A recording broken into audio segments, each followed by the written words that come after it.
Sejam muito bem-vindos a mais uma análise visual. Hoje a gente vai fazer um mergulho profundo, bem estruturado e acadêmico no texto filosófico que deu origem a tudo isso, o Livro dos Espíritos, de Allan Kardec. A ideia aqui é criar um grande resumo, sabe? Algo bem focado e organizado para quem quer entender as bases desta obra monumental sem se perder no meio de tanta complexidade. A gente vai ver como o autor trouxe um método super rigoroso, através de centenas de perguntas e respostas, para estudar de fato o mundo imaterial.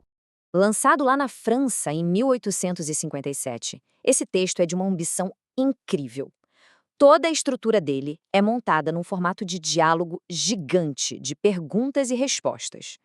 O que o autor queria mesmo era trazer um rigor científico, uma pegada filosófica totalmente nova para o estudo do mundo espiritual.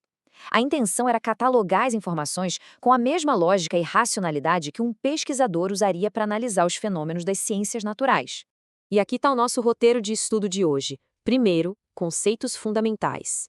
Depois, o livro 1, causas primárias. O livro 2, mundo espírita. Livro 3, leis morais. E por fim, o livro 4, esperanças e consolações. Vamos primeiro estabelecer a base teórica e em seguida navegar de forma sistemática por cada um desses livros maravilhosos. Bom, começando pela parte 1, conceitos fundamentais. Para a gente mergulhar com sucesso nesta obra, precisamos primeiro alinhar uma base teórica. É o que o próprio Kardec insiste logo na introdução do livro. Para coisas novas, precisamos de palavras novas. Ou, no mínimo, de definições absurdamente precisas para evitar qualquer confusão filosófica lá na frente. O primeiro conceito-chave é o princípio vital. O texto define isso estritamente como a força biológica que anima a matéria. E olha, é fundamental notar que isso é completamente separado da inteligência, viu? É o que faz as plantas e os animais viverem fisicamente, mas sem a capacidade de pensar. É pura biologia orgânica. Essa separação é crucial para o autor, pois divide a mecânica do corpo e a verdadeira consciência do ser. Em seguida, a gente chega na definição de espírito. Dentro da estrutura do livro, os espíritos são os seres imateriais e inteligentes que povoam o universo invisível. E aqui tem uma mudança de paradigma enorme para muita gente. Segundo a obra, eles existem antes e vão continuar existindo depois de absolutamente qualquer coisa material. Eles são, na essência, o princípio inteligente da criação, independentes de qualquer corpo. E por último, temos o conceito de alma. Essa é uma distinção conceitual super esclarecedora. O autor explica que a alma é simplesmente um espírito que está, neste exato momento, encarnado num corpo físico. Ou seja, alma e espírito são exatamente o mesmo ser inteligente. A gente só usa a palavra alma quando esse ser está temporariamente vestindo um envoltório carnal no mundo físico. Parte 2. Causas primárias. Agora que os termos estão super claros, vamos avançar e ver como a obra constrói a sua base filosófica abordando a origem de tudo. Este primeiro livro não foca nas nossas questões do dia a dia, mas sim nas engrenagens fundamentais que sustentam a realidade como um todo.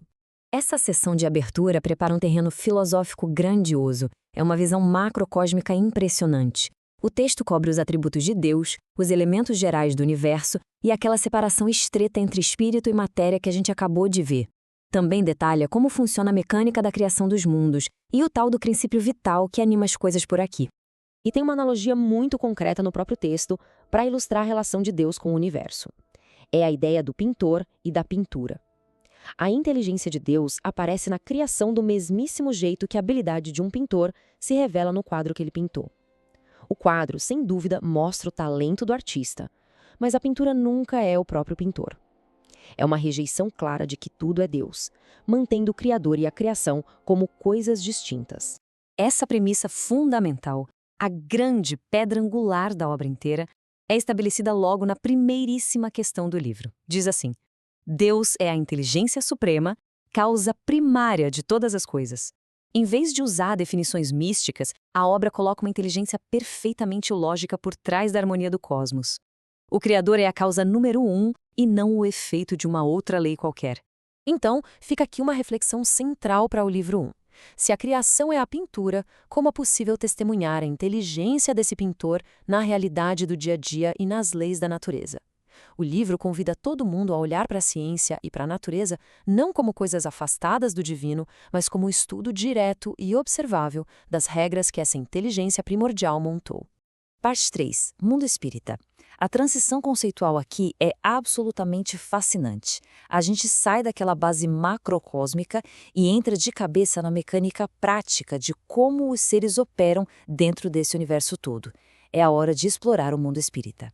E essa é, de longe, a maior e mais densa parte da obra.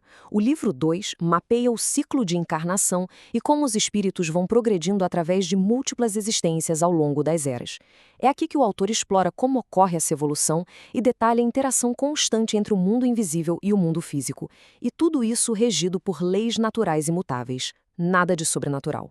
Para deixar essa mecânica existencial bem didática, o texto divide a existência humana em 3 partes usando a analogia genial de uma fruta. O corpo físico seria a casca da fruta, que é o material perecível.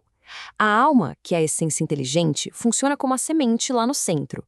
E conectando os dois, a gente tem o perispírito, um elo semimaterial que seria a polpa da fruta, fazendo a comunicação vital entre a mente imaterial e o cérebro físico. O formato de perguntas e respostas é excelente para esclarecer fronteiras estritas. Por exemplo, na questão 137, a obra é super categórica ao cortar antigos misticismos. O espírito é indivisível e não pode animar simultaneamente 2 seres distintos. Com respostas assim, o autor garante que as regras da lógica também se apliquem sem exceção ao estudo daquilo que é invisível. O que traz uma reflexão super poderosa sobre este livro 2. Se essa vida de agora é só um capítulo numa série longa de existências que progridem, como isso muda a forma de entender os talentos inatos de certas crianças ou aquelas dificuldades que parecem totalmente injustas? Pela lógica da obra, a ideia do acaso cai por terra. Tudo ganhou uma explicação fundamentada no passado contínuo do próprio indivíduo. Parte 4. Leis morais. Vamos avançar e ver como o texto pega aquelas estruturas cósmicas enormes e as aplica direto no nosso comportamento diário. É aqui que a teoria pura vira um guia super prático para a conduta humana. Nesta etapa, a narrativa vai direto para a ética. O autor descreve meticulosamente 12 leis naturais essenciais.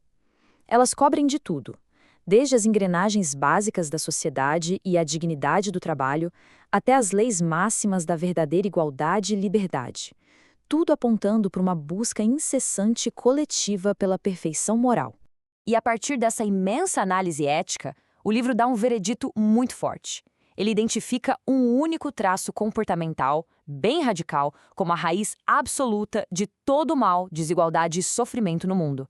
E esse traço devastador é o egoísmo. Segundo a obra, o verdadeiro progresso é medido exclusivamente quando o espírito consegue vencer a matéria. A questão 917 deixa bem claro que a imperfeição mais difícil de arrancar é mesmo o egoísmo, porque ele deriva da influência da matéria. Superar essa barreira exige um esforço gigantesco e diário para trocar as tendências egoístas pela prática constante da caridade absoluta.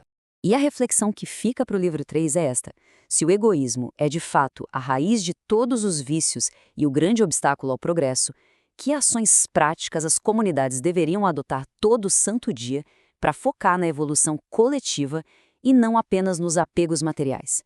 O texto mostra que a verdadeira evolução social depende intimamente de bater de frente com esse vício central. Parte 5. Esperanças e consolações. Chegamos à reta final. Esse é o momento em que a obra amarra toda aquela estrutura filosófica gigante e entrega um desfecho super prático e emocional, sintetizando o objetivo dessa nossa jornada evolutiva. Esse último livro é incrivelmente pragmático.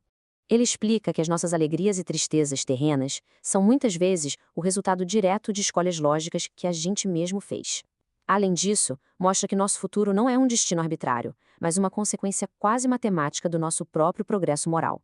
Rejeitando totalmente a ideia de danação eterna, a obra argumenta que a justiça natural sempre deixa a porta aberta para o arrependimento e a reparação contínua. Para fechar, um pensamento bem provocativo para concluir o nosso resumo. Se a felicidade no futuro e a paz suprema não são presentes concedidos por favoritismo, mas dependem pura e exclusivamente do nosso esforço contínuo em vencer as próprias imperfeições, qual é exatamente a próxima escolha que se precisa fazer hoje para dar um passo adiante? Fica aí essa pergunta excelente para a gente digerir depois de explorar um marco histórico tão fascinante do pensamento humano.